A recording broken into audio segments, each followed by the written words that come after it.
So today's conversation is a really interesting one, and it's one that I'm really proud of and excited to share with you guys because it's about a really juicy topic. It's about American power. Now, I am obsessed with power and the abuses of it, the uses of it, the moral exercise of it. Is that even possible? What does that look like for a superpower, for an empire, for a hegemon?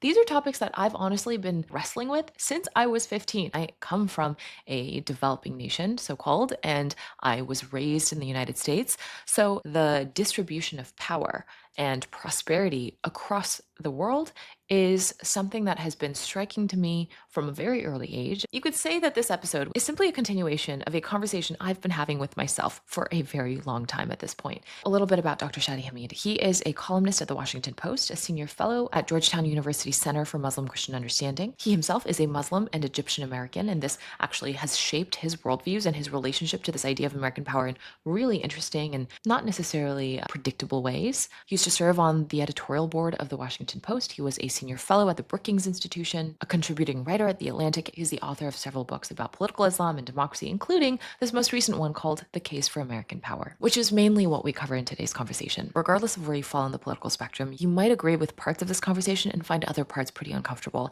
And I think that is actually a really rich space to inhabit intellectually. That's what I hope due diligence is. I certainly felt that way when I was doing the research and preparation for this interview. I felt challenged in the most rewarding way. Without further ado, here's my conversation with Shadi Hamid.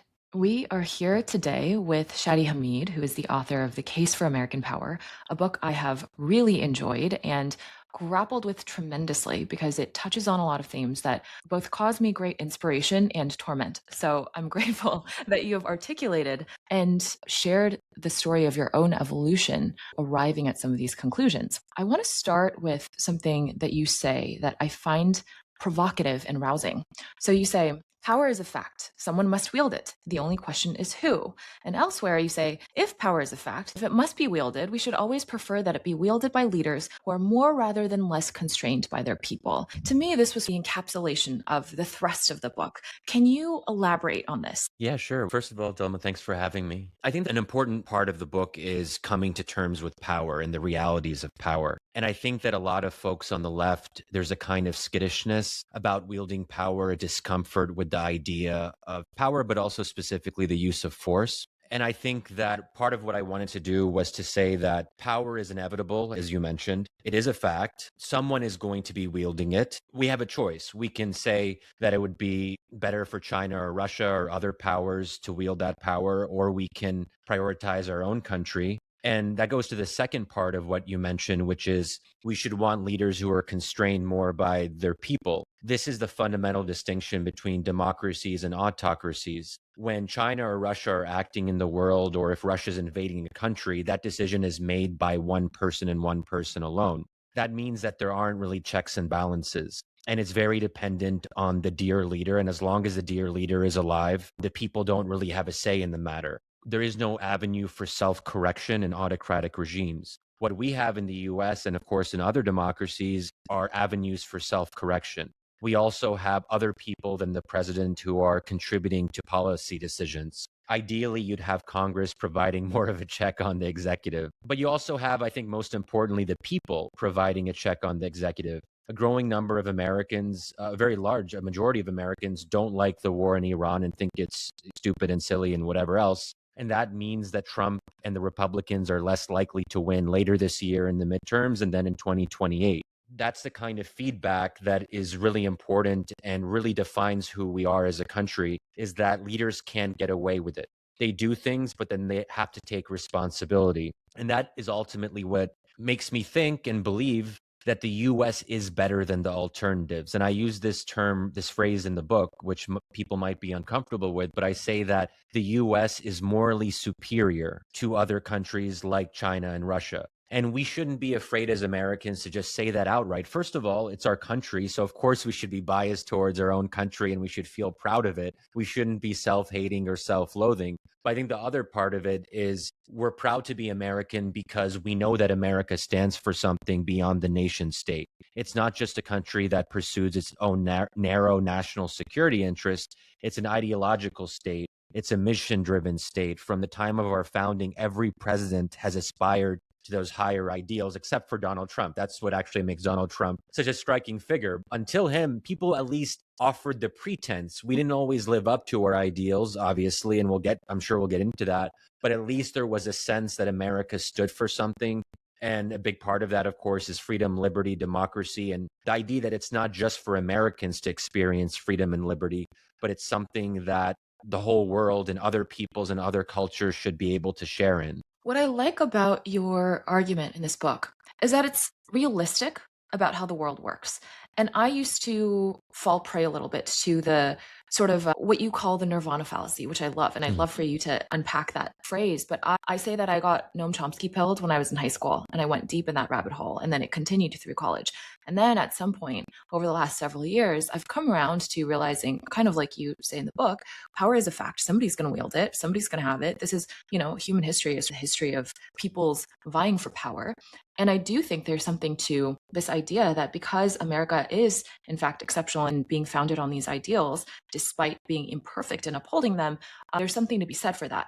Now, my question to you is, where is the line between what you define as self-contempt or self-hate or self-loathing and valid self-critique? What do you think is valid, and where do you think it tips over into, you have a point, but this is not constructive? I think it tips into self-loathing when we always blame America first and we don't offer the same kind of blame or criticism to other countries. So people who will give China the benefit of the doubt, but then when the US makes mistakes or when the US messes up with its COVID response or whatever else it might be, there's a sense of America's bad. There's also a narcissism to it. It's a reverse of American exceptionalism. There's a kind of negative American exceptionalism, which actually makes America this kind of font of evil and destruction, that we are the prime mover of bad actions in the world. And this is, I think, what you often hear on the left or far left. You mentioned Noam Chomsky. I was also Chomsky pilled in college. And I think Chomsky was right about a lot of things. He was right to say that the US had overthrown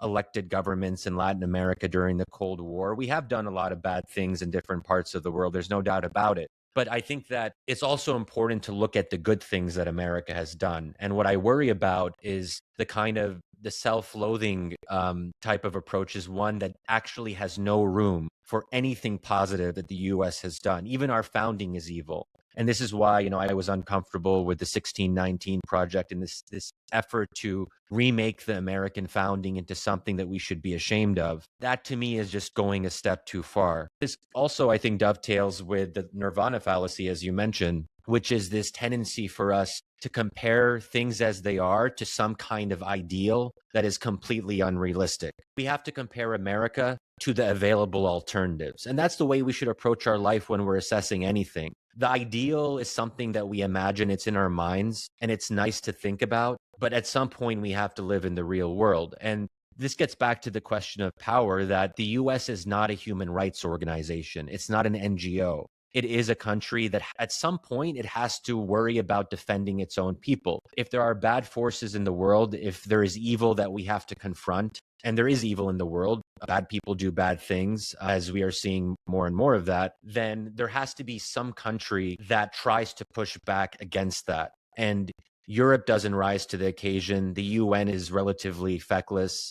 There isn't a kind of international system that is able to counteract those negative developments in the world. So there has to be one country, or it doesn't have to be one country, it could be more. Obviously, the US works with allies, and it's not just the US acting alone, but there has to be some leader, some hegemon that tries to uphold certain standards and hold other countries accountable to those standards. The US often doesn't do that. Again, I want to be very clear about this. Just because we don't do the things we should do doesn't mean we can't in the future. And I want to move away from this idea that we're always doomed to repeat our mistakes. No, I don't think we are. There's nothing structural about America falling short in upholding its ideals. That is something that can change over time. And it's something that we as American voters have a say in. I have so many follow-ups, but to that point, the thing that I grapple with is, yes, that makes sense to me in theory, but in practice, it's predicated on the assumption that our foreign policy is responsive to popular will to a degree that sometimes I feel that it's not. I feel that it's more responsive to the will of Miriam Adelson than Mm. to its populace. And when you see that the war hawks or the Israel lobby or the military industrial complex, whatever that means, when you see that those blocks of power exercise more influence over our policy, despite even sometimes seemingly the will of the presidents in power, it can feel demoralizing. And I can see where people are coming from when they feel discouraged about the role of democratic will in steering foreign policy. So that's what I personally grapple with. I like what you're saying in theory, and then I look at the reality and I think sometimes it might even seem like we live in increasingly an oligarchy. So how much does our will matter in foreign policy? It's a great question. And I would say that foreign policy is less responsive to the popular will than domestic policy is. Less Americans care that much or follow foreign policy issues or international affairs closely. They get the headlines, but then they're ultimately focused on bread and butter issues at home. And that's what often moves them when they're deciding who to vote for. So that is definitely true. That said, there are times over the past several decades where we can see how popular anger at certain policies actually shifted certain races. So take Barack Obama and his rise. If he wasn't vocal in his opposition against the Iraq war, he probably wouldn't have gained as much traction against Hillary Clinton. That was one of his calling cards, is that he was saying that the establishment had been too willing to go along with George W. Bush, and Democrats allowed it to happen. And Obama said there has to be another way. And he was one of the first prominent Democrats to really sound the alarm in a powerful, inspiring way. And that's part of the reason that he won. I think also Donald Trump gained a lot of traction in 2016 because he was also saying that the old Republican establishment, the neocons, they had brought us into so many wars and they had been reckless abroad. And he was saying that we have to focus on America first, and that means not going on these misadventures. Now, of course, Donald Trump has not followed his own advice, it turns out, in his second term, but that doesn't mean that what he said didn't matter. And you actually see this with, the MAGA base was very skeptical of the neocon approach to foreign policy. So I think that there is a kind of domestic input. There is popular input into these questions, maybe not as much as we would like. Most recently, I think that there's a good argument to be made that Kamala Harris may have lost because of Gaza, that enough people were affected by that in key battleground states. And there was also, I think, a broader sense that Gaza was a proxy for bigger issues. It was a question of, will you actually stand up for your principles? Will you actually go against Joe Biden and establish some distance between you and him? And the fact that Kamala Harris wasn't able to do that, I think, hurt her. But also, I think we're seeing in congressional races across the country how more and more Democratic primaries are being decided by who's more critical of Israel versus who's more pro-Israel and unquestioning about the relationship with Israel. And now it's become, I think, a progressive litmus test. If you want to be a progressive in key districts and get the Democratic vote, you have to say that you're not going to take AIPAC money. You have to say that you're going to suspend arms sales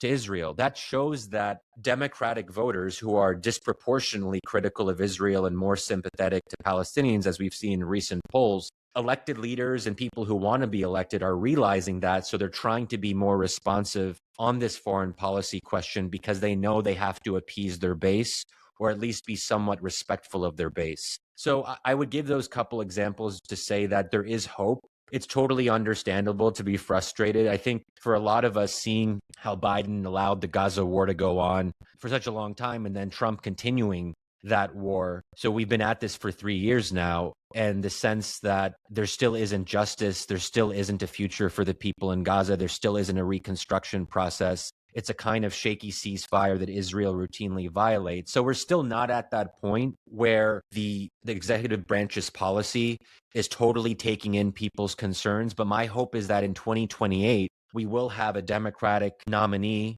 and hopefully president who will actually shift gears at least a little bit in some significant way to be more critical of Israel and offering a little bit of a different approach. Yeah, it is interesting to see how it was this unquestioned thing that you had to support Israel for so much of our electoral politics. And now, especially on the Democrat side, it's stigma. And understandably, so it's very hard to support somebody who's participating in the kind of carnage we've seen. And did you see what happened with Jack Schlossberg? I know I've been following a little bit the race, and he's quite Yeah. pro-Israel, but I'm not sure what Yeah. happened most Yeah, recently. well, I don't think that people who supported him, who mostly based on vibes because he's young and he's a Kennedy and he's very progressive, I don't think people realized that he was pro-Israel. And so it came out in this random silly street interview he did. And Hmm. now anytime you see a post on Instagram that features him or talks about him, the comments are just flooded with APAC Jack. So it's striking to me how strong that sentiment has become, although it's tragic that it had to take so much carnage to get here. So I can see your point. I want to go back to what you were saying about this self contempt or this fixation that progressives or the left tends to have on the evils and the wrongdoing of America. It's sort of like historical stains and how that makes us irredeemable. I agree that a lot of that rhetoric can be hyperbolic and not constructive and sort of can resign us to a lack of agency. So that's not helpful. But at the same time, I can also see the argument that those critiques have a role. And if we didn't have those people pulling the Overton window to that side of things as an important corrective force. So, what would you say to that? I think there's a middle ground. And I think it was James Baldwin who captured this really well. And I'll just paraphrase when he said that it's precisely because I love America that I insist on the right to criticize it perpetually. So it's possible to both love America and also to take account of our sins and to acknowledge our wrongdoing in the past. The key, though, is to not let that past wrongdoing transform into an idea that America can never do good, that we're always going to repeat the same mistakes and continue doing terrible things in the world. This idea that America can only be one thing for all time, that's where I think it gets very unhealthy and unproductive. So I think that this middle ground is also captured by someone like Bernie Sanders and AOC, who do exercise their agency. They do try to actually change things through politics, but that doesn't mean that they don't pull their punches. They're very clear about America's sins in the past. So I think it's possible to have that historical approach and to call America out and not to whitewash our sins, but then to say, I can still love America. I'm still proud to be American. And also, I'm going to work in the political arena to try to change things for the better. I worry that some of the people that you're alluding to who are maybe helping to shift the Overton window, which is good, but at the end of the day, we need everyone to participate in the political system. Cliche by now, but every vote matters and every individual can actually have an impact on the people around them in their communities on the local level. When you insist that America is evil or uniquely bad, it is going to make it harder for you to want to participate in politics, because what's the point of participating if America can't be redeemed? So we have to believe that America can be redeemed in order to stay politically active. And that's part of what I want to do with this book, is to give people hope, because that's what I think is lacking. And the numbers on this are actually quite remarkable. Democrats have a pride problem. They're not proud to be American that much anymore. So in the early 2000s, over 85% of Democrats said they were extremely or very proud to be American. In 2005, last year, according to Gallup, that number dropped down to 36%. Just think about that for a second. 85% to 36% in just over 2 decades. So something unique has happened recently. I think some of it has to do with the rise of wokeness post 2014 and then intensifying in the early 2020s, a few years ago. I think it's dissipated somewhat, but I think the residual effects are still there. And we see this sense that I find this with my white liberal friends in particular. When I say things like, I love America, they look at me as if I'm weird. Shadi, you don't really mean that you love it. Like, love is a very strong word. Can't you say something else? And I think that we as children of immigrants, we know something that maybe white liberals don't. We've seen the alternative. I've lived abroad under authoritarian regimes. Granted, I'm an American citizen, so I have some protection, but I was able to see what it's like to actually be afraid of what you're going to say and who you say it to. And I saw how my family members in Egypt were basically scared. Even when we were in private, they'd be like, Shadi, be careful what you're saying. My grandmother was always looking over her shoulder as if someone was there. And of course, no one was there. It was just us. And that's when you see that, you really start to appreciate what America has to offer. It's ironic that liberals are the ones who travel more and are supposed to be more open to other cultures and spend more time in other countries, but they still lack this kind of ability to see the contrast And that's what we have to remind ourselves, that it could be a lot worse. And America still is a country where we're not persecuted for our speech or our ideas for the most part, as American citizens. So with all that said, one thing I talk about in the book too is this term oikophobia, which I think is a really interesting one. So oikophobia is the reverse of xenophobia. Xenophobia, as I think many people will know, is the fear of what is foreign, the fear of what is other. Oikophobia is the fear of what is familiar, the fear of what is home. And just when you think about it that way, it is a kind of phobia. It is this kind of reflexive knee-jerk reaction that America is always on the wrong side of history. And I just don't want that to be reflexive. I want us to look at the evidence and actually say that, hey, for starters, America won World War II. America helped rebuild Europe after World War II with the Marshall Plan. It helped set up international institutions like the UN, for all their faults, the IMF, World Bank, WTO, WHO. I mean, this kind of institutional network wouldn't have been possible without US leadership. There's a lot more that I could say on the positive side of a ledger. To avoid oikophobia means to actually look at the positives and to say that the evidence is mixed. We do bad things and we do good things because we're complicated as a country. Lots to say there. I'm really glad you brought up the stat about pride, Democrats and pride, because this is something I wanted to ask you about. So I would say that I love America. And similarly to you, I get pushback when I say that because I'm mostly progressive, but I'm an immigrant. I was literally born in Mongolia, which is a post-Soviet satellite. So it would be kind of astonishing if my mother made all the sacrifices she made to get us here and then I didn't love this country or appreciate it. So I love this country. I love its ideals. I love what it could be and what I feel that it should be according to its own creed. But I very much struggle to say I have pride in it because I look at the reality. I look at the state of our politics now. And I do think to some extent people are always in a state of constant alarmism about America falling apart. So I don't want to fall prey to that bias. But you look at things like the Epstein files or what's happening in Gaza and our complicity in that. And it's really hard to feel pride in what America is today. But I can at the same time harbor a very real love and dedication to what it is in spirit and what it has been intermittently throughout its history and what I want to push it towards. And so I personally would challenge this idea that pride is a prerequisite to engaging and wanting to exercise your agency as a citizen, because I feel that I don't have pride, but I have love. Oh, And it's really, yeah. And so I wonder what you would say to that.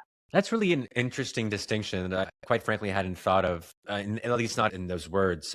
What I would say is that America's spirit is what America is. It depends when we say that we love America or that we're proud to be American, what does it mean really? And I think there's two ways of looking at this. One is to tie our level of pride to what America is doing at any given time. So if Donald Trump is president and we don't like Donald Trump and we think he's awful, that means that we withhold our pride. I think that our pride should be constant no matter who's in power, because Donald Trump, we shouldn't let him define America. We shouldn't let him be the equivalent of America. I think Trump represents, and maybe in some way, who we are, but I also think that he violates at some fundamental level this question of who we are as a country. And I think it's important to make that distinction and say, America is beyond whoever is in power. America is beyond Donald Trump. America is a creed, as you said. We are a creedal nation, which is very unique in human history. There are very few creedal nations. And because we are a country that is based on a set of ideals, that can never be taken away from the American story. Even if we don't live up to those ideals, the ideals are there. They're inscribed in our founding documents.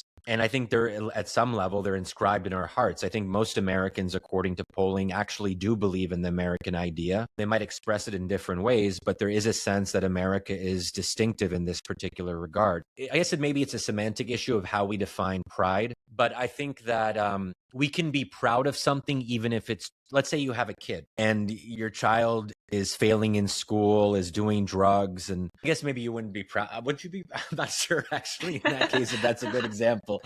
But I think you would still, maybe that you would certainly still love your kid regardless, whether you would be proud of him or not. Maybe. So I can see what you mean there. It's an interesting thing. But I just worry. What's interesting, though, is that Republicans don't have the same problem. When Joe Biden was president, Republicans stayed fairly constant in their self-reported pride, how proud they were to be American. And that's the interesting thing. Republicans don't seem to shift. They'll always say that they're proud to be American, no matter how much they don't like the administration that's in charge, no matter how much they don't like what America is doing or what America is. Because I think Republicans, for whatever reason, they're able to better make that distinction that America as an idea and America as a reality, those are different things. And ultimately, America should be defined by its ideals and not always by what it does. Yeah, this is an interesting question. I think the flip side of the more Republican sentiment, though, is this whole if you don't like it, then leave attitude, right? Of no critique is valid. You have to accept the whole package, and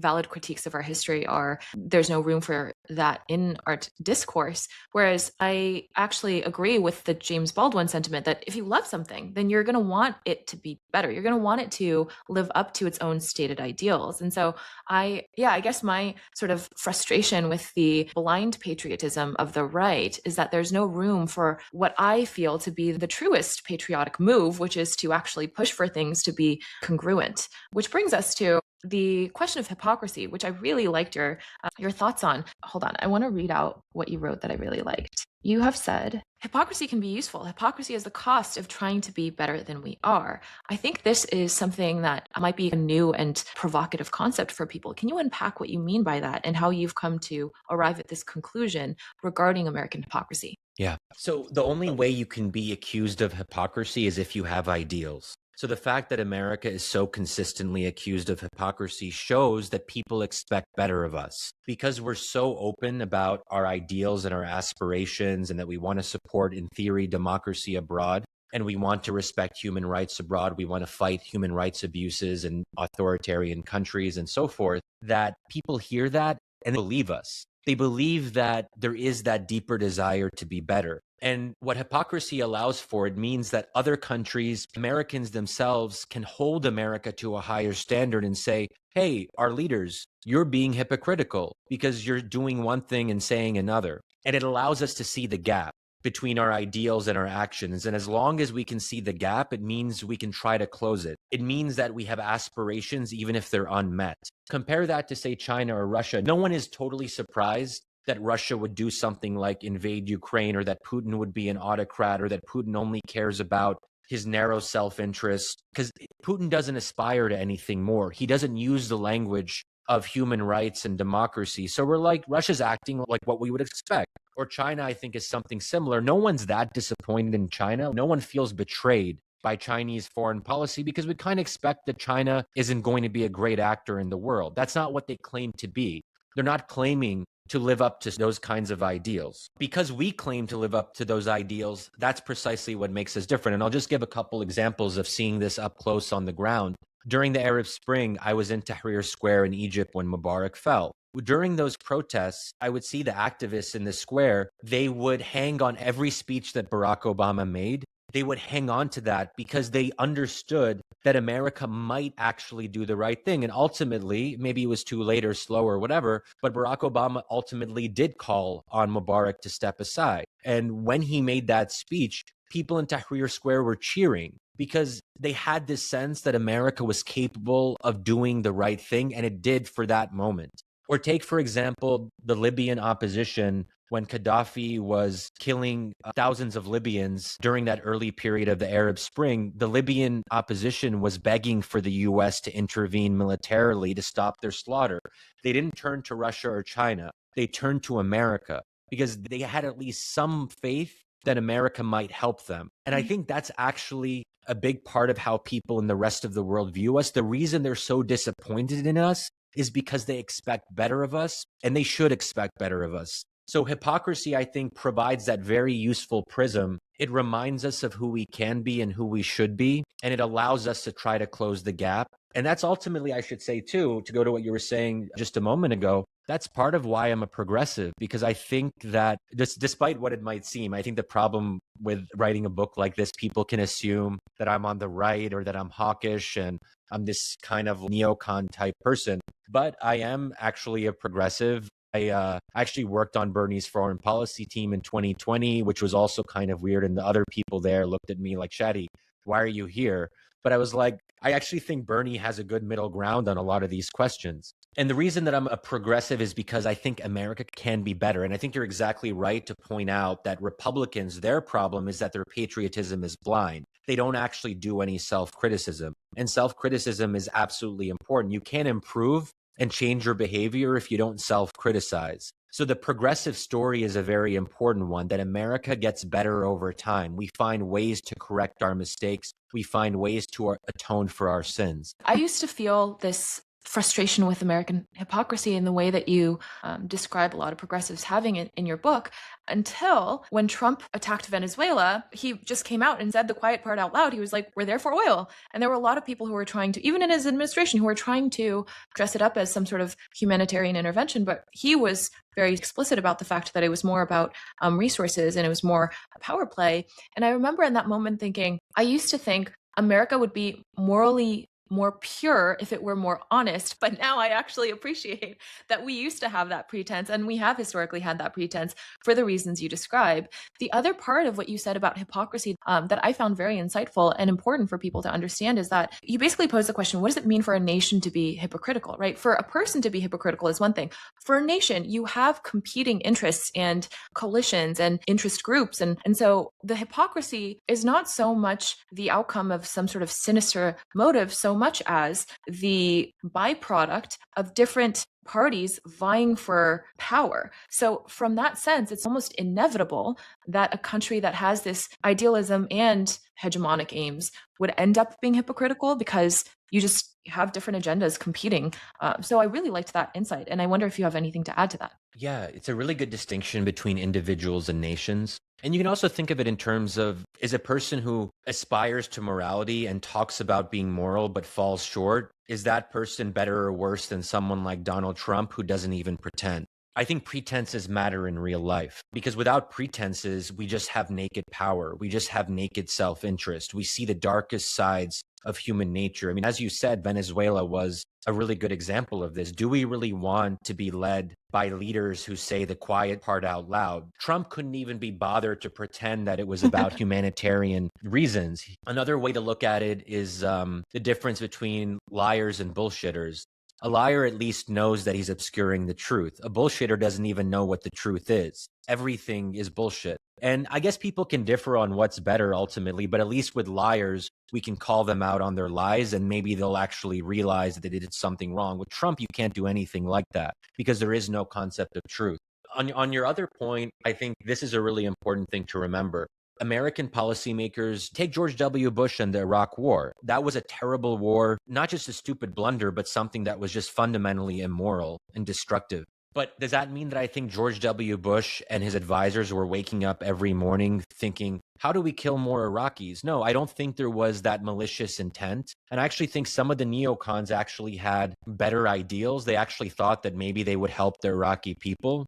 They misjudged that totally. But I think that when we're looking at motivations, they're oftentimes complex and it's usually not one thing. Different policymakers would have emphasized the moral aspect, and then there were others who saw Iraq as a threat to the region, a threat to stability in the region, and the accusations of weapons of mass destruction. So different policymakers had different motivations. And then you had the State Department differing from the Defense Department. There was conflict between different parts of the George W. Bush administration. It's not just one. So when we talk about a nation being hypocritical or a nation making blunders or mistakes, we have to remember that it's the accumulated outcome of all these different individuals and different constellations of interests. We're not just one thing or the other. With a person, you can say that. You can say, oh, this is just one person. We can assess their motivations clearly and then come to a kind of judgment. But I think we have to be more careful when it comes to a country as large as ours, and especially a country that has a distribution of power the way that we do. It's more complicated. It sounds so obvious when you say that, but that was such a revelation for me because yeah, it was, because I think I just felt so emotionally, a lot of emotional charge around the hypocrisy. Going back to your point about pretense. So I do like what you say about sort of there is a value to pretense because it goes back to the hypocrisy thing. At least you're striving for something better and you might not do it perfectly, but the fact that you're striving does stand out. The more pessimistic perspective on this. I'm sure you've had to hear this pushback quite a bit, but I think the other perspective is it's insincere and it's just cynical manipulation to do what an empire wants to do anyway. So how do we know that the pretense is sincere versus propaganda? So let's take the Obama administration during the Arab Spring. Having interviewed many senior officials under the Obama administration, including people who were in the room with him at key moments, and this was the subject more of my previous book, The Problem of Democracy, where I looked in a lot of depth as to what the motivations of policymakers were when it came to supporting democracy in the Middle East or not supporting democracy in the Middle East. And I think that a lot of officials were torn, and I think Obama himself was torn. I think Obama, in theory, he liked the idea of the Arab Spring, that the Middle East would be more democratic. And I think there was an early period for maybe the first 6 months of the Arab Spring that the Obama administration was actually pushing in the right direction and encouraging these protest movements and being, so to speak, on the right side of history. The question is, why didn't that last? Why did Obama go back to the old policy of supporting dictators in the name of stability? And I think the reason is that there were multiple interests. Democracy can be destabilizing in the short term. We have allies, and we think that we need the support of those allies for certain specific interests. So even if they're authoritarian, we still need to work with them on common interests. That's especially the case when things seem unstable. You want something that you can count on, someone you can work with, someone that you know. And sometimes working with one dictator is easier than working with a bunch of different parties who can't agree on anything. So did Obama wake up in the morning, or did Obama's advisors wake up in the morning and did they think to themselves, we want Arabs to live under dictatorship, that's our preference? No, I don't think that's what they thought. I'm almost certain that's not what they thought. I think they were actually struggling with these questions because policymaking is hard and there are trade-offs, and there's a short term versus the long term. As an outsider, what I tell policymakers is try to prioritize the long term, that democracies are more stable in the medium to long term because they enjoy the consent of the governed, because they have avenues for self-correction, because they give people a safety valve to express their grievances. Autocracies don't do that. Autocracies are fundamentally unstable, but they're only unstable in the medium to long term. They seem stable in the short term. So those are some of the competing pushes and pulls that the Obama administration was facing. But at least they had a stated aspiration of promoting democracy in the Middle East, because that means that they sometimes tried. It means that we could call them out. It means that we could say, hey, you didn't live up to your ideals, and we want Democrats in the future to live up to their ideals. And that's what I hope will happen in the coming 5, 10, 15 years. We'll say, let's not do it the way we did before under Obama, under Biden. And that includes on the Israel question. Obama came in giving tough talk to Israel, but then he completely folded under pressure. And we have to say that's not good enough. Again, making that contrast with Donald Trump, because Donald Trump doesn't even offer the pretense on any of this. It's hard for Republicans to call him out because he's actually doing precisely what he said he would do. He's following his own instinct and gut. He doesn't care about human rights, and that's what he's always stood for. So I just think there's less room for maneuver with someone like Donald Trump, and there's more room for maneuver when you actually have officials and leaders who have some moral instinct. You can actually appeal to them on moral terms. One thing that is interesting about what's happening with this second Trump presidency, though, is that he is sort of violating the America First promise, or at least his base largely feels increasingly that he is. And so you have these loud voices like Marjorie Taylor Greene who have defected largely because of the Israel question. And that has been really interesting to see both how blatantly he has went against his stated priorities around America First and how disgruntled his MAGA base seems because of it, or at least there's sort of like a fragmentation going on. I have a question about what you were saying about Obama. So when you say he folded under pressure, so as a layperson, as somebody who's not involved in politics, as somebody who's just looking from the outside, I have always wondered what happens when people, especially on matters of foreign policy, when people make all these big promises about America First or no more dumb wars, and they enter office, and it often seems like more of the same. What exactly is that pressure being exerted on them? What does that look like? Are they facing the realities of foreign policy that they were idealistic about before, or are there pressures that are more nefarious that they didn't anticipate? What's going on there? Yeah, that's a really good question. So there's one interesting example that I'll raise here from 2007 under George W. Bush. George W. Bush was a big advocate of the Freedom Agenda, which was about promoting democracy in the Middle East. let's put aside Iraq for a moment. The idea was to put pressure on autocratic allies in countries like Egypt, for example. The question is, why did George W. Bush fold? He talked a lot, a big game about our universal ideals, supporting freedom. The freedom agenda was actually a real thing in 2004, 2005. In 2007, Bush was caught telling an Egyptian dissident and democracy advocate at a conference. Bush actually said something along the lines of, I feel like I'm a dissident in my own government.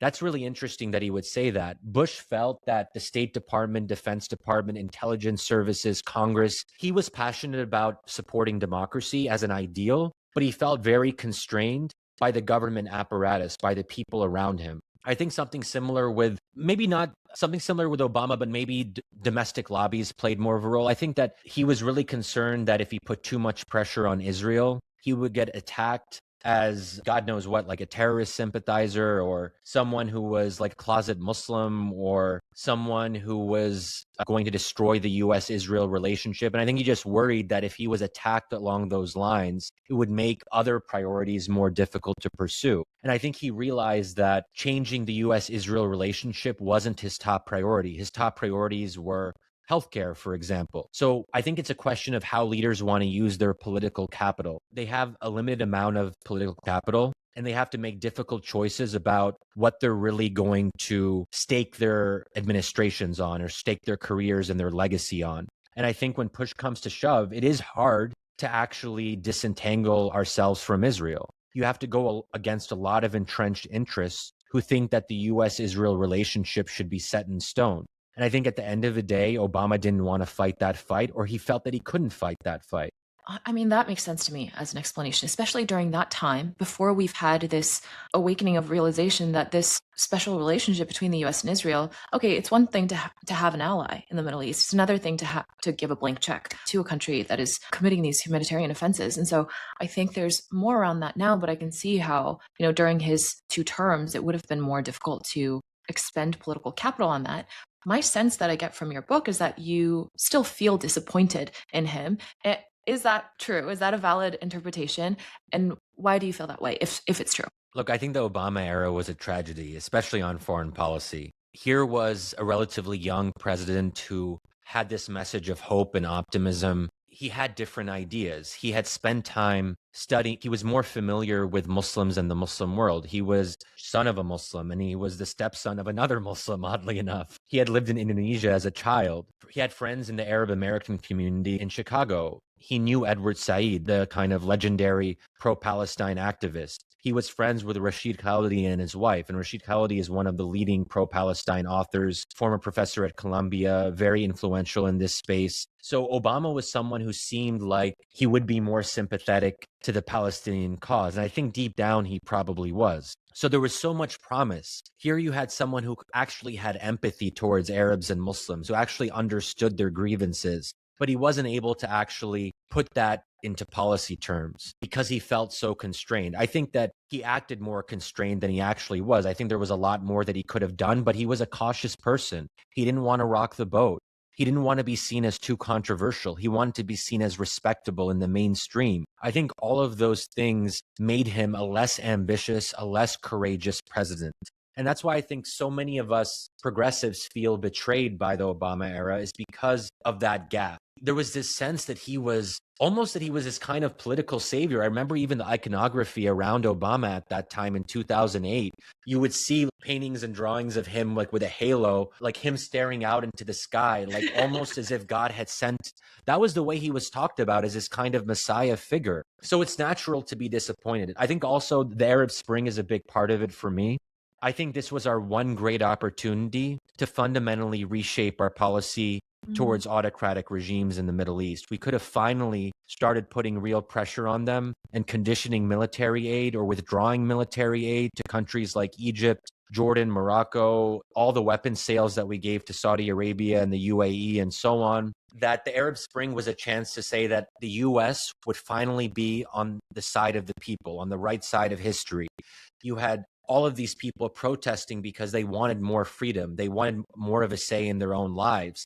And that aligns with American ideals. But the fact that Obama couldn't continue supporting their aspirations, The fact that, as we said, he fell back on the old policies, I think that was a major missed opportunity. In my previous book, I talked about the fact that Obama greenlit the coup in Egypt in 2013, which I mark as the end of the Arab Spring. Once the Egyptian coup happened, Egypt is the most populous Arab country. It's a kind of bellwether for the region. Obama was so frustrated with the elected government at that time, which was led by the Muslim Brotherhood. So it was a party that we didn't like and didn't really align with ideologically. So this is the problem that we reach a lot of times, is that we want democracy in theory, but we don't want its outcomes in practice. Sometimes people who we don't like win elections, and then our hypocrisy shows. Then we're like, oh, actually, do we like democracy as much as we said we did? So I think the fact that Obama actually enabled and allowed the Egyptian military to end the democratic experiment in Egypt, that to me is a major moral stain. Also, I'm a little bit of an interventionist when it comes to Syria. I was a major advocate for the US intervening militarily against the Assad regime. I felt that we could have stopped the mass killing. We could have easily made it harder for the Assad regime to kill its own people. We had the military capability, but Obama was very close to doing that, but he backed down at the final moment for a variety of complex reasons. But I think those were major missed opportunities, and he could have aligned himself with the Syrian people. The Syrian people had to go through another 10 years of civil war before they finally had a change of regime. And in those 10 years, hundreds of thousands of people were killed. And I think that we share some of that responsibility. I'm a believer that if you can stop mass slaughter, you should at least consider doing so seriously, because we're the only country that has the military capability to stop mass slaughter as it's happening. Europe's not going to do that on its own. It wants America to lead on that. So at the end of the day, people are going to look at us for that. There's something really interesting that you included in your book. To me, it felt not like a footnote, but it was an aside. But you said something about how a senior former White House official told you this once. They said, we don't care about or support Arab democracy because they would be anti-Israel. Now that to me, I'm sure there are many things going on with how we relate to promoting or not promoting democracy in the Arab world. But that to me was another instance of the quiet part being said out loud, and the kind of thing that usually requires a lot of pretense and song and dance to obfuscate. And I don't know, I'm wondering if you have any additional comments on that, because this is a pretty shocking admission, I think. Yeah. So that quote was from a former senior official who was trying to call out American foreign policy for being too pro-Israel, but also the relationship between being pro-Israel and then not supporting democracy in the Middle East, because these two things are intimately linked. In other words, because Arab populations are anti-Israel and they don't like Israel's role in the region, if you have democracy in those countries, then anti-Israel parties will come to power. And that means that we'll have to work with those parties if they're democratically elected. So it goes back to this thing that we like democracy in theory, but then the outcomes are troubling to us.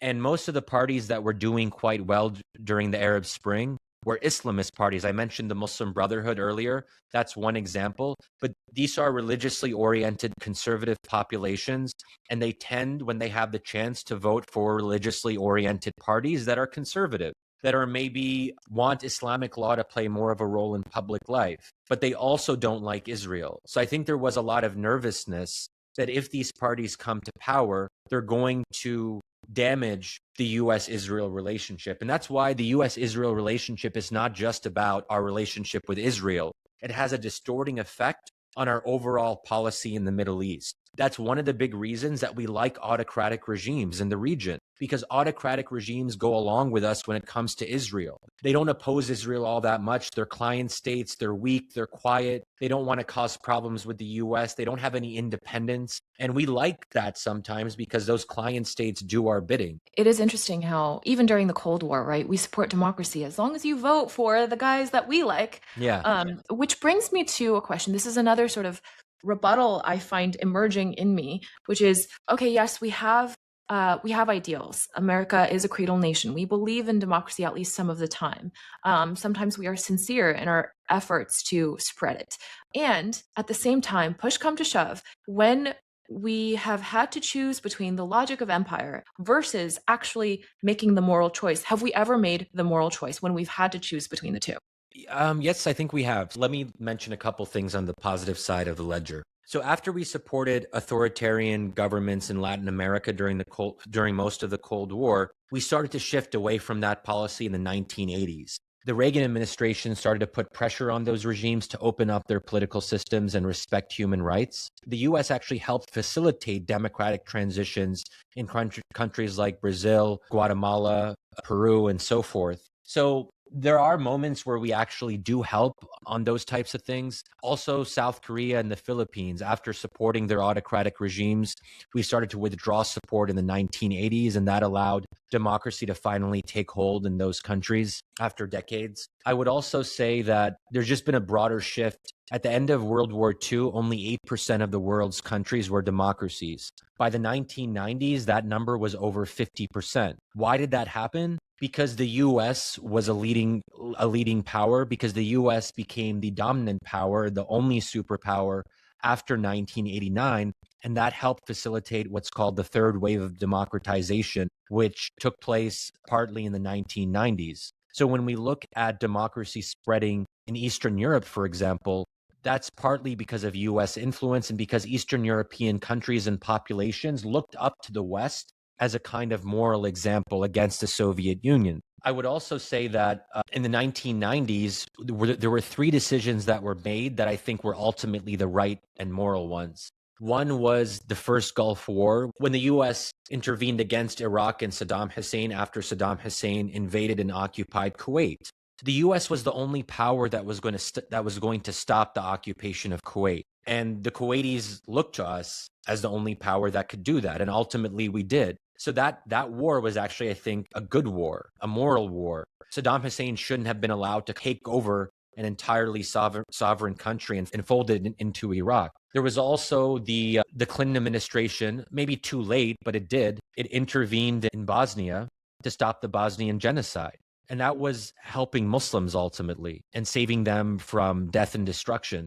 And then later in the 1990s, the US intervened again in Kosovo, helping to end the ethnic cleansing there that was happening. So these are three examples where military force was used for what I consider to be a positive outcome. I wish there were more examples, and we can maybe debate a couple other cases, but I'm just raising these examples because they happened in our lifetimes. They happened when I was growing up, so I remember them at least a little bit vaguely. It shows that the US can use its power for good.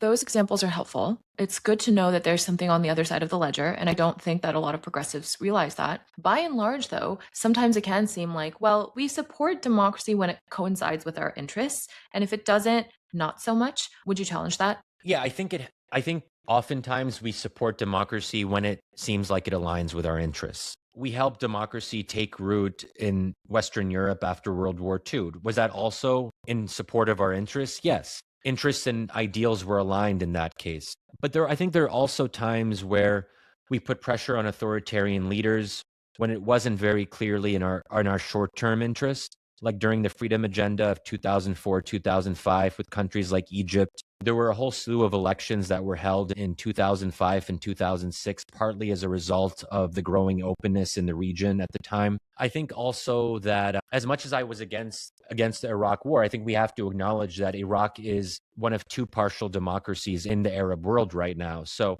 we have to acknowledge that ultimately Iraq today is better off than it was under Saddam. That doesn't justify the invasion, but it's just to say that something that America did ultimately led to a more democratic outcome. And it's not very clear that was entirely in our interest, because when Iraqis had the chance, they voted for pro-Iranian parties, and Iran actually gained more influence after the Iraq war than before the Iraq war. I mean, you could debate about Latin America in the 1980s. Some people might have said it would have been in our interest to still support authoritarian leaders in those countries. The Reagan administration decided to go in a different direction. That was debated at the time. I personally believe that supporting democracy is ultimately in America's interest, that they're aligned for the reasons I mentioned earlier, that in the long run, democracies make for stable, better partners. That's the argument that I've made to policymakers in the past. Actually, it is in your interest to support democracy. Because again, the US is not a giant human rights organization. It has interests. And to pretend that it's going to do something solely for moral reasons, I think is a little bit unrealistic. So I think we just have to acknowledge that interests and ideals often have to be aligned. And that's just the way the world works. Interests matter, and you can't tell a policymaker not to care about it. Yeah, I think you also make a strong case for this when you lay out essentially the decrease in violence, decrease in war, increase in global prosperity that we've seen under what we could call Pax Americana, right? And so Yeah. there is a lot to be said for that. And that's also not obvious when people are narrowly focused on all of our wrongdoings. But the fact of the matter is, we live in a world where somebody does have to wield power. The more unipolar it is and the more idealistic that country is, the more peace and stability there can be. And there are always going to be trade offs. There are always going to be instances of abusing that power because what empire or what superpower has not done that? You'd be hard pressed to ever even come up with anything close to what America has done and what its role has been historically. Sort of like when you look at the historical track record, a lot of us have been better off in aggregate when you look at the stats. Now, my follow up question to that is about the rise of China. And this is something I was curious about the way you were kind of saying this in your book. I was confused about whether you believe we will ever be in a multipolar world, because I think you said it's unlikely to happen. I'm curious about whether you stand by that. And also, you are more pessimistic about the prospects of China being this true rival to the US. But at the same time, part of your argument in the book is it's better for us to live in a world dominated by the US versus alternatives, like one dominated by China. But isn't that a little bit contradictory because it's saying China is declining, but also we don't want them to take over? Yeah, great question. So I think it's a mix of both, that China's rise has been wildly overstated, I believe, and I lay out why in the book in a chapter focused on China and looking at some of the metrics that are important. At the core of my argument is that China's system is less durable and less effective than we think it is. I think a lot of liberals in particular, especially during COVID, were amazed by the Chinese model. Look how efficient China is. China can build a hospital in 5 days. We can build a hospital in a year. And there was a lot of this, like what I said earlier, giving the benefit of the doubt to China and actually putting China on a kind of pedestal, which I don't think was healthy. Because we saw the dark side of China's zero COVID policy, that the Chinese economy essentially ground to a halt, and then it has failed to fully recover since then. Economic growth has been sluggish ever since COVID. And the question is, why has the Chinese economy and the real estate sector in particular, which has really been struggling in China, why has it underperformed? And I think part of the reason is the government's intervention in every aspect of life. That ultimately, to have a successful economy, you need some kind of predictability, some kind of rule of law. Billionaires have to be confident that the government isn't going to confiscate their holdings. And China has targeted businessmen who don't align with the position of the state. And it sort of picks winners and then it decides losers. And I think that can be very damaging for an economy where people don't have that kind of guarantee of safety and security in the face of the regime. And we know also that the Chinese Communist Party, it puts operatives on the boards of certain companies to oversee what the company is doing to make sure it's in line with the goals of the Communist Party. But there's the deeper thing that I want to point to is that China's system is not aligned with human nature. And this is a bigger philosophical claim, that the Chinese approach is misaligned with human nature. I believe that we as humans want to have some say over our destinies. We want some amount of freedom. We want to be free from the government surveilling us at every moment. And I think that when you have a system like China's, it doesn't allow for grievances to come to the fore because people are scared to express themselves. People live under a kind of climate of fear. And can that work in the short run? Yes, but I'm skeptical of whether it can work in the long run. That sooner or later, the Chinese populace's demands will kind of override the system or cause friction with the system because people want a better future and they don't necessarily want to live under a totalitarian regime. At least some of them don't. So I think that those are the reasons why I'm skeptical that China over the long run is going to sustain itself, because it has a distorted system economically and politically. The other thing that I would say is the second part of your question, which is there a kind of contradiction here? I would say that China can still gobble up more influence and make inroads in different parts of the world if they see that the US is weak.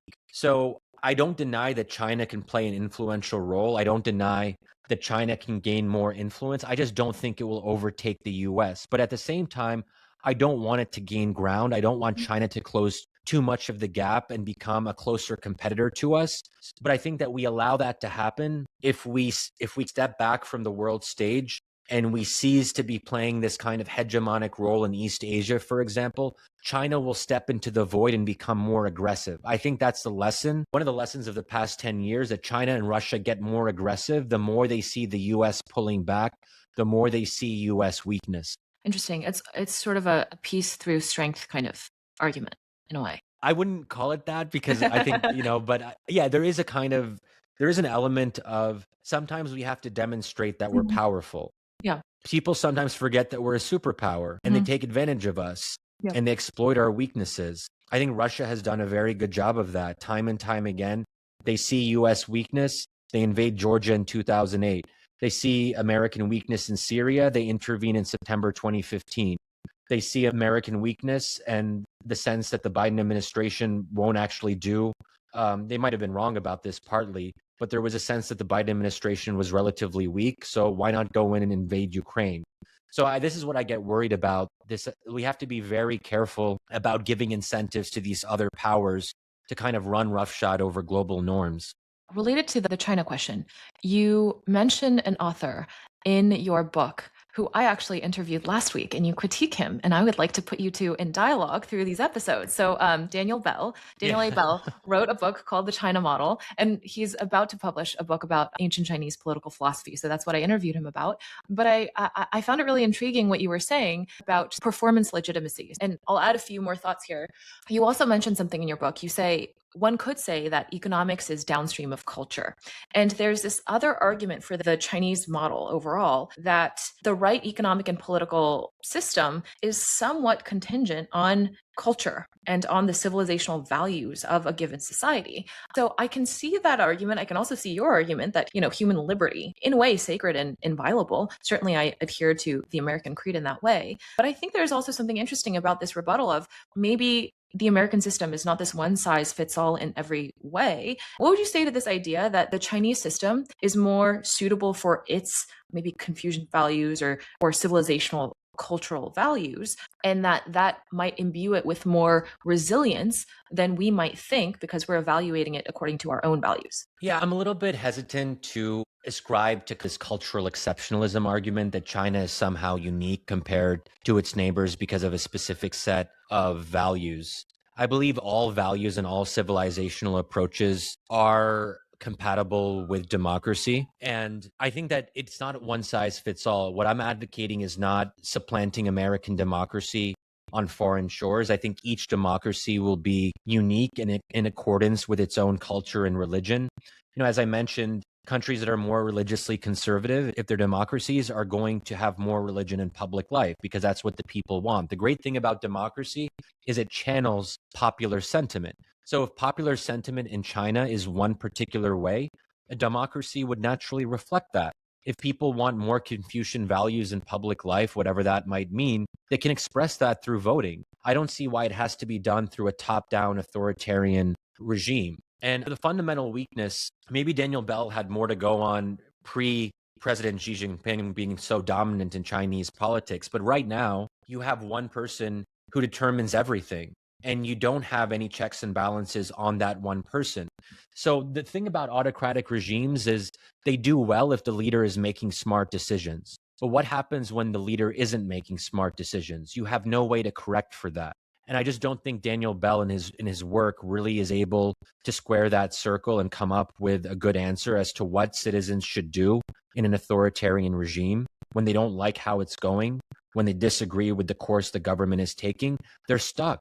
There's nothing they can do.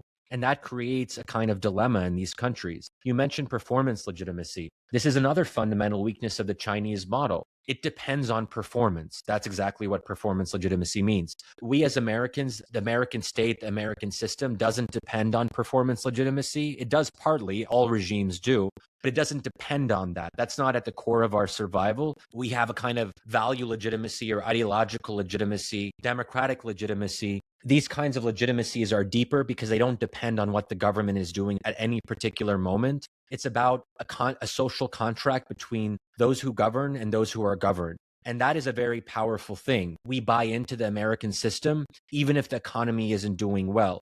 But the Chinese system basically feels like it has to do well economically all the time because that's what it's promising to its people. It's pretty much saying, We'll give you economic growth. We'll give you a better standard of living. In exchange, give up your freedom. But what happens when the Chinese government stops delivering on its promises? Then the bargain doesn't work anymore. And I think that's a fundamental weakness. Then it has to invade Taiwan. Right.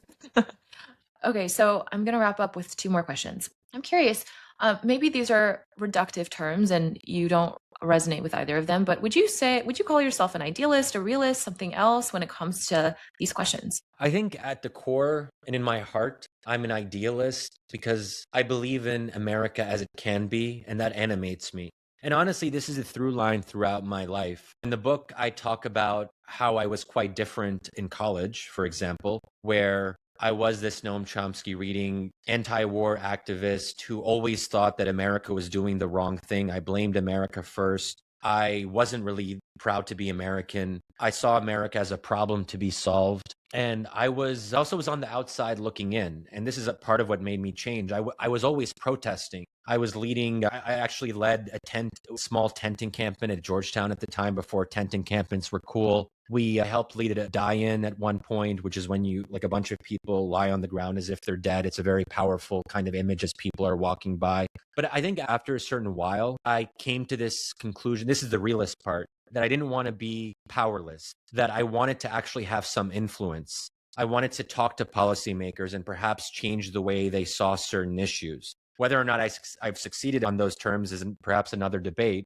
But I think that I've certainly tried, and I've tried to be in key discussions at key moments and shaping the public debate in important ways. And I came to the conclusion that was my theory of change. I think there's room for people who are always protesting, as we talked about earlier. But I think to ultimately make things better, you have to be realistic about the means. It's idealism about objectives. I really believe America can live up to its promise. I really believe that America can live up to its ideals. And that's my dream. I hope that when I die, the world will be more democratic, the Middle East will be more democratic, and we'll actually stop supporting these authoritarian regimes, for example. I think we will have a different Israel policy in the next 10 or 15 years, if not sooner. So I believe in those changes, but I believe they also have to happen through practical means. That's beautifully said, and I can relate to it quite a bit. And I love what you say in your book about how you're Muslim, your family is from Egypt, and you are sort of like this unlikely emissary for American power, American dominance, American democracy. And I sometimes feel similarly, where I'm an immigrant, I'm a woman, I'm Mongolian, and I often speak about how I'm America pilled, and I think it confuses people because I hold very progressive values. But I feel that way because I'm progressive. I think my progressive values actually led me to understand just how progressive the American project really is at its core. So I can relate to what you're saying. In the I think in the epilogue of your book, you say that the book turned out differently than you had anticipated. I'm curious about how it turned out differently than you had anticipated. I struggled with the book at certain moments. It wasn't always easy to write. It wasn't always easy to review and revise because I was torn about certain questions. October 7th, 2023 is, I think, a defining moment in my life, perhaps even more so than 9/11, although that remains to be seen. But those are the two defining moments of my life, of my political life, of how I view the world. With the Gaza war and what I consider to be, a genocide and one of the great moral stains of recent decades, what Israel has done in Gaza, and the fact that we were complicit in that, that made me question, could I really go to, let's say, Arab and Muslim audiences and tell them, hey guys, listen to me, your fellow Muslim Arab, American power is still the last best hope or the least bad option. And I started to wonder if I could say that in good faith in a way that I felt comfortable. Sometimes I didn't even feel like making the argument.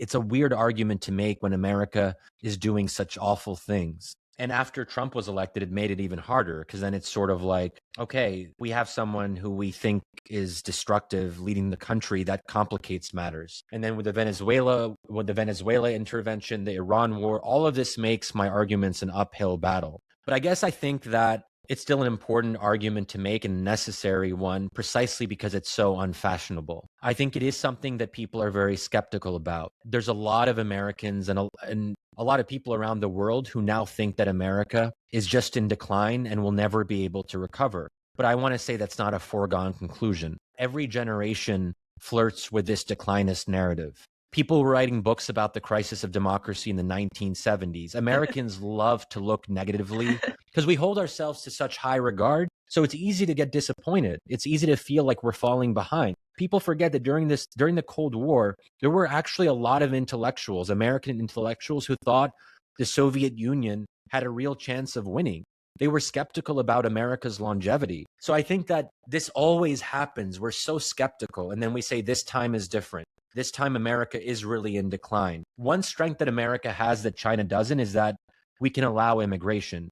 China's fertility rate is well below replacement rate at around 1.1. That means that the Chinese population will begin shrinking at some point. And then it could shrink quite rapidly because China isn't able to bring in immigrants. You can't really become Chinese, and you don't have a lot of people who are trying to immigrate to China. That's a power that America really has, a cultural power that people want to actually live here and they want to become American. I saw my parents become American. It's a beautiful thing to see. China doesn't have that capability, so it won't be able to replenish its population. We might not be able to either if we don't actually continue being welcoming to immigrants. That's a question that we'll have to contend with, but that's ultimately up to American voters. So we have the ability to be welcoming. We have the ability to actually make progress on these things, to not decline. And I don't think we're doomed to decline. So I think that's maybe, again, my more optimistic, hopeful approach is that as pessimistic as we are about the present, I think we can still be optimistic about the future. And I think that